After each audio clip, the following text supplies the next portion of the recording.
Imagine uma noite silenciosa, muito mais escura do que qualquer noite comum. Você olha para o céu e vê estrelas que parecem salpicadas como poeira sobre um véu negro infinito. Milhões delas, bilhões, trilhões.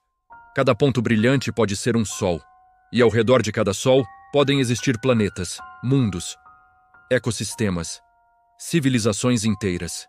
Agora imagine que, em meio a essa imensidão, surge uma pergunta aparentemente simples, mas capaz de abalar toda a lógica humana.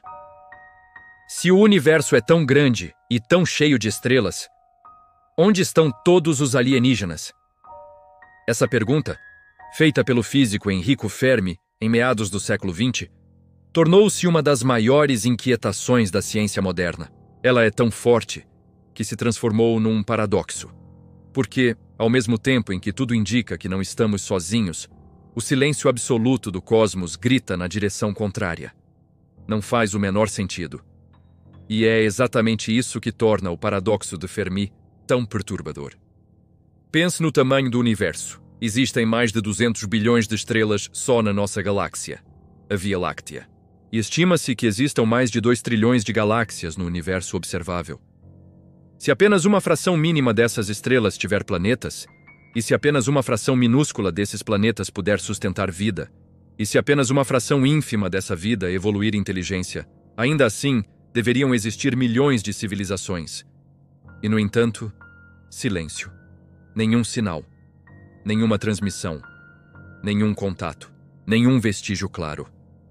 É como se estivéssemos num auditório gigantesco, onde todas as luzes estão apagadas. E você tem certeza absoluta de que há milhões de pessoas ali, mas não escuta um único som. Nenhuma respiração. Nenhum movimento. Nada. A pergunta de Fermi ecoa. Onde está todo mundo? Agora imagine algo ainda mais desconcertante. A idade do universo. Ele tem quase 14 bilhões de anos. Civilizações poderiam ter surgido bilhões de anos antes da Terra sequer existir. Elas poderiam estar milhões de anos à nossa frente tecnologicamente.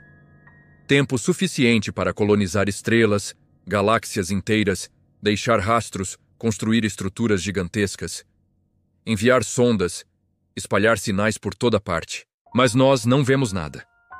Não detectamos nada.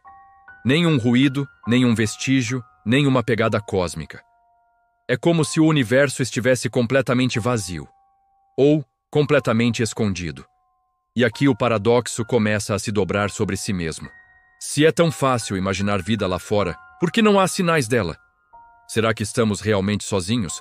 Ou será que não somos capazes de reconhecer o que está diante de nós? Imagine que exista uma civilização tão avançada que sua tecnologia não produza sinais detectáveis por nós. Ou tão diferente que nem sequer use comunicação que entendemos. Talvez eles não falem com ondas de rádio.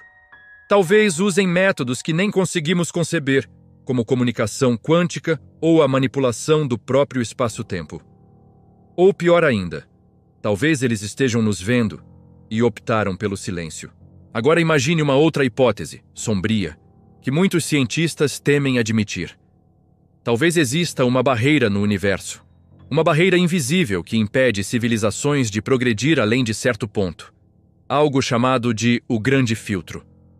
Pode ser uma catástrofe natural inevitável, como impactos cósmicos gigantescos, buracos negros errantes ou explosões estelares mortais. Ou pode ser algo interno, guerras, destruição ambiental, uma tecnologia imprevisível que leva à autoaniquilação, um limite além do qual nenhuma civilização consegue sobreviver. E se essa barreira estiver à nossa frente? E se nós estivermos caminhando para o mesmo destino que silenciou todas as outras? Mas existe também a possibilidade oposta, assustadora, de um jeito completamente diferente. A possibilidade de que já passamos pelo Grande Filtro. Que a parte mais difícil da vida, talvez o surgimento da primeira célula ou a evolução da inteligência, já aconteceu milagrosamente aqui. E que nós somos raros, quase impossíveis, um evento cósmico único. Nesse caso, o silêncio do universo não é ameaça, é solidão. Mas e se o paradoxo não for ameaça, nem solidão, mas vigilância? Imagine uma civilização tão avançada que monitora planetas emergentes. Civilizações que esperam que espécies inteligentes atinjam certo nível de maturidade antes de se revelarem. É a hipótese do zoológico cósmico. Nós somos observados, mas não convidados. Somos deixados para crescer, evoluir, testar nossa própria capacidade de sobreviver. E o silêncio é intencional. É regra. Agora imagine outro cenário ainda mais inquietante. E se eles já estiveram aqui? E se civilizações antigas visitaram a Terra muito antes de existirmos? E se deixaram vestígios que hoje confundimos com mitos, deuses, lendas? E se nos observam desde longe, sem interferir? Ou, mais perturbador, e se eles nunca vieram, porque não existem mais? Civilizações surgem, brilham por um instante no tempo cósmico, e depois se apagam antes de conseguirem se comunicar com outras. Talvez o universo seja um cemitério de civilizações extintas. Cada estrela silenciosa pode esconder o eco de uma raça que se perdeu no próprio progresso. E talvez sejamos nós, as primeiras criaturas nesse canto da galáxia, a romper esse silêncio. Talvez sejamos os pioneiros. Ou talvez sejamos os últimos. O paradoxo de Fermi não é apenas uma pergunta sobre alienígenas. É uma pergunta sobre nós. Sobre nossa esperança, nosso medo, nossa insignificância e nosso lugar no universo. Ele revela que, apesar de toda a nossa tecnologia, de toda a nossa ciência, de todo o nosso orgulho, ainda olhamos para o céu com o mesmo espanto dos primeiros humanos. E então surge a reflexão mais profunda. E se não estamos sozinhos, mas simplesmente não estamos prontos, o universo pode estar cheio de vida, mas talvez só os silenciosos sobrevivam, os pacientes, os invisíveis. Ou talvez o universo seja muito mais estranho do que imaginamos.